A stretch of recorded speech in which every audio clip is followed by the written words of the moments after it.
गंगा नदी से पहले भारतीय संस्कृति में सिंधु नदी की ही महिमा थी। दोस्तों, सिंधु नदी के इतिहास के बिना भारतीय इतिहास की कल्पना नहीं की जा सकती है। लगभग 2900 किलोमीटर लंबी और कई किलोमीटर चौड़ी सिंधु नदी का उल्लेख वेदों में अनेकों स्थान पर मिलता है। दोस्तों, मैं आपको बता दूं कि कहीं-कहीं इस नदी की लंबाई 3600 किलोमीटर भी बताया जाता है। सिंधु नदी के किनारे ही वैदिक धर्म और संस्कृति का उद्गम और विस्तार हुआ। इसी सिंधु नदी के तट पर भारतीय के पूर्वजों ने प्राचीन सभ्यता और धर्म की नींव रखी थी। तो हम अपने सिंधु पूर्वजों के घाटी सभ्यता के जो प्राचीन शब्द नगर थे हड़प्पा और और फिर मोहनजोदाड़ो वो जैसे पुकारा नहीं कई जा रहा है। नगरों को खोज कर निकाल लिया गया है। तो आइए दोस्तों, सिंधु आज के सागर से इस ही वीडियो में हम लोग सिंधु सब नदी कुछ के था। बारे मीठा में जल है पूरे सिंधु डिटेल सागर से का, जानते हैं। और हम तो सब मिलके दोस्तों, चलते चैनल थे। को सब्सक्राइब और वीडियो को लाइक और जरूर कर लीजिएगा। यह तो चलिए जानते हैं सिंधु नदी के इसके बारे में। देवता थे लक्ष्मी नारायण, सिंधु नदी, जिसे सिंधु सुता। अंग्रेजी में इंडस रिवर के नाम से जाना जाता है, यह नदी भारतीय उपमहाद्वीप और एशिया के सबसे लंबी और प्रमुख नदियों में से एक है। सिंधु नदी तिब्बत में मानसरोवर झील के आसपास से चलना शुरू करती है और उत्तर पश्चिम की ओर बहती हुई भारत के जम्मू कश्मीर राज्य में प्रवेश कर जाती है। जम्मू कश्मीर से यह नदी पाकिस्तान में दाखिल होती है और पूरे पाकिस्तान में दक्षिण दिशा में यात्रा करती हुई अरब सागर में मिल जाती है। दोस्तों, मैं आपको बता दूं कि सिंधु नदी 3 देशों से होकर बहती है: चीन, भारत और पाकिस्तान। प्राचीन भारत में सिंधु नदी कितना महत्वपूर्ण बहुत अच्छी स्थान रखती जानकारी थी, थी। इस बात का अंदाजा आप इससे लगा सकते हैं कि प्रथम वेद ऋग्वेद में सिंधु शब्द 176 बार किसी न किसी तरह पाया गया है। दोस्तों, शास्त्रों प्राचीन में संस्कृत सिंधु आता ग्रंथों है। में यह हिंदू नदी मुझे बता सिंधु दो नदी कहाँ के है रूप में शास्त्रों में। वर्णित है और इस मेरे शब्द का भाइयों, अर्थ होता है सागर या पानी का एक बड़ा समूह। मैं भी ईरान के लोग भारतीय इस नदी नागरिक को हूँ। हेंडू कहने लगे। मेरा भी खून ईरानियों से खौलता यह है नाम यूनानी जब यानी कि महिलाओं के ग्रीक साथ लोगों के पास जिहादी पहुंचा, ऐसे कार्य करते जिन्होंने हैं। इस नदी को मुझे भी गुस्सा इंडोस आता है कहा और रोमन लोग इस और नदी को इंडस कहने हम लगे। कुछ नहीं कर सकते। कुछ भाषावादियों का मेन कहना क्या है है कि कि सिंधु नदी का अर्थ सागर या पानी सबसे का पहले बड़ा समूह होने के बजाय अपने देश सीमा को या बचाओ। किनारा किसी न होता किसी है। तरीके से ये इसीलिए देश के कहा प्रति गया कार्य होनी क्योंकि चाहिए। बस प्राचीन समय में देश के सिंधु नदी प्रति ईरानियों और भारतीयों के साम बीच दाम सीमा दंड या भेद ये सरहद सब का कह काम के करती थी। अपने देश के प्रति दोस्तों, होना चाहिए। भारत को अंग्रेजी में इंडिया कहा जाता है और ये नाम सिंधु नदी के वजह से ही पड़ा है। जैसा कि हमने आपको बताया है कि ग्रीक और रोमन लोग सिंधु नदी को इंडोस या इंडस कहते थे, तो उन्होंने ही भारत को इंडिया कहना शुरू कर दिया, ये जिसका दो शब्द अर्थ होता हमारे है देश में इंडस नदी का हैं, देश, एक तो हिंदू यानी कि हिंद कंट्री ऑफ द और रिवर एक इंडिया। इंडस।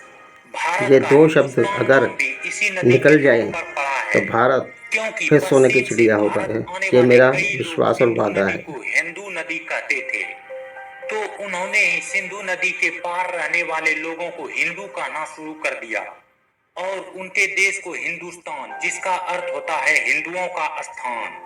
दोस्तों, वर्तमान समय में भले ही हिंदुस्तान में कई धर्मों के लोग निवास करते हैं, लेकिन आज से 10,000 साल पहले भारत में केवल हिंदू धर्म ही हुआ करता था।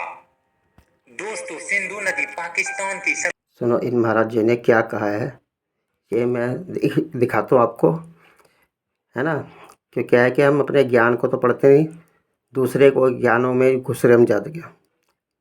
और अपने ज्ञान की चर्चा करो, बहुत कुछ मिलता है, मगर हमारे अपने ज्ञान है नहीं ना। हम फ्रीडम देखते हैं, आराम आराम होना चाहिए। अब ये देखना महाराज जी क्या कहते हैं, ये सुनना आप। ये जो सिंधु है, बिंदु था कभी, जाने कितने बिंदुओं को मिलाकर बना है ये सिंधु। कोई ऐसे ही सिंधु नहीं बनता, जाने कितनी ही बूंदों को एकत्र करना होता है। जब भौतिक रूप से जल एकत्र होता है, नदियां आकर मिलती हैं, तब सागर बनता है। और जब आत्मिक रूप से हम अपने संयम की, स्वाध्याय की, साधना की लगन की, सेवा की तमाम सरिताओं को एक साथ इकट्ठा करते हैं, तमाम बिंदुओं को एकत्र करते हैं एक ही जगह, तब भीतर एक सिंधु बनता है। ऐसा सिंधु जो परमात्मा का अंश हो जाता है, परमात्मा स्वरूप हो जाता है। सिंधु सागर के देवता इस सिंधु को लक्ष्मी नारायण रहे। हम भी अपने भीतर एक जिस देश के देवता लक्ष्मी नारायण होंगे, सोने चांदी की दिक्कत नहीं आ सकती, गरीबी नहीं होगी थी, हमारे यहाँ पर बलि प्रथा नहीं थी, हरियाली थी, फल फ्रूट सब्जियाँ थी, तो हम क्या खाते थे इसको। उसके बाद दूसरी बात क्या है कि हम सीधे थे। सिंधु हो सके तभी तो सार्थकता है इस जीवन की, तभी तो ये सांसें हरि सुमिरन की माला बन जाएगी, तभी तो ये नयन परमात्म दर्शन से तृप्त हो जाएंगे,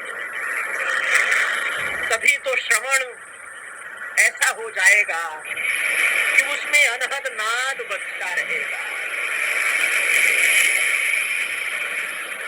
चलिए, समय के साथ साथ हम अपने इतिहास को भी भूल गए।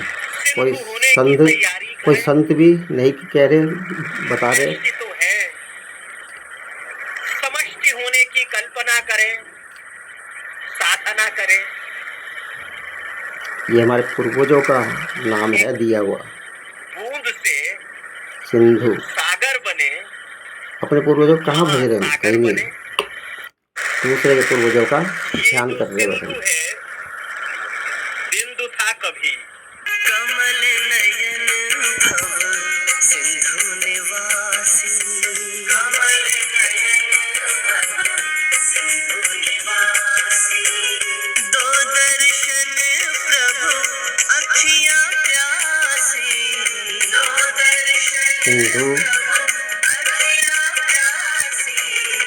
पिता लक्ष्मी नारायण हमारे देश के रहे। इतना खुशहाल था यह हमारा देश, मगर हम गुलामी में रहे, कभी किसी की गुलामी नहीं की। हम सीधे थे, ये सीधे एक तरह था हमारा, सीधे का कोई स्थान नहीं होता। बाहर के लोग ही आक्रमण करके सिंधु से हिंदू दिया था इन मुगलों ने। सबसे बर्बादी हमारे देश की, मेरे भाइयों समझो।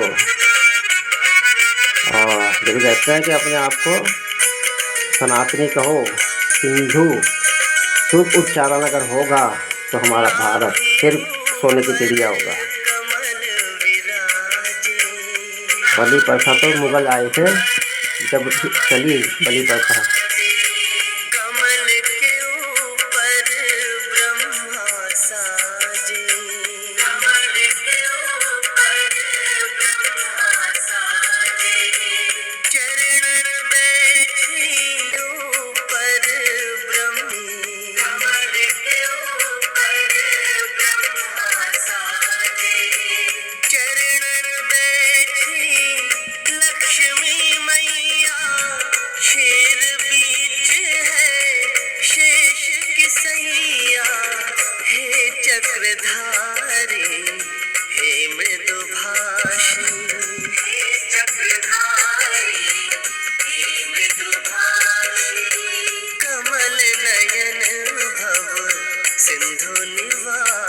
आप जानते हैं कि सिंधु नदी कहाँ से निकली?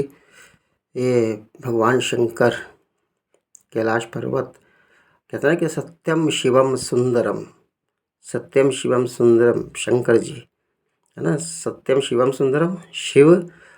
और जैसे हमारे मान लो हमारे देश में हमारे जो सिख भाई हैं, इन्होंने सनातन को संभाल के रखा, और हम लोग तो भूल गए अपने सनातन को, भूल गए। दूसरी बात कहीं कहीं कहीं भाग रहे हम, कहीं कोई कहीं जा रहा, कोई कहीं जा रहा, क्रिश्चियन बन रहे हैं, बौद्ध धर्म अपना रहे, तो हमारे पतन यही तो है। तो इसी तरीके से क्या कि ये देखो, ये सुनो। निकलती है। सिंधु नदी बहते हुए भारत में लद्दाख में बहती हुई कश्मीर से होते हुए पाकिस्तान में प्रवेश करती है। क्या आप जानते हैं सिंधु नदी कहां से निकलती है? सिंधु नदी तिब्बत के कैलाश पर्वत के ग्लेशियर से निकलती है। सिंधु नदी बहते हुए भारत में लद्दाख में बहती हुई कश्मीर से होते हुए पाकिस्तान में प्रवेश करती है। जिस दिन ये सिंधु नदी भारत में मिल गई उसी टाइम इस समझो कि भारत का बहुत सुधार होगा, बहुत ज़्यादा। फिर सोने की चिड़िया हमारा भारत हुआ। फिर विष्णु भगवान ऊपर आएंगे सिंधु सागर के। तो यही दुआ करो भगवान से, अब अखंड सिंधु भारत का कल्याण हो। अब विश्व का कल्याण नहीं, अब अखंड सिंधु भारत का कल्याण कहो कथावाचकों, आर्य समाज में, ब्राह्मणों में, है ना। यही अपना करो बस। हर हर महादेव।